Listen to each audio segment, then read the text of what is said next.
Paano kung... Paano kung... Paano kung...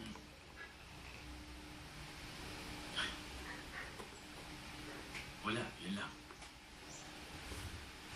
Tapos bigla na lang ako naawa sa kanya. Sa akin. Ano naisip mo? Hindi ba dapat mag-sorry ka sa akin? At dahil sa nagpanggap akong wala ka lang, dapat mag-thank you ka rin. Anong alam mo? Basta, alam ko yun. Tapos uminom ka pa. Tapos pinag-drive pa kita dyan. Eh di sorry. Tsaka thank you.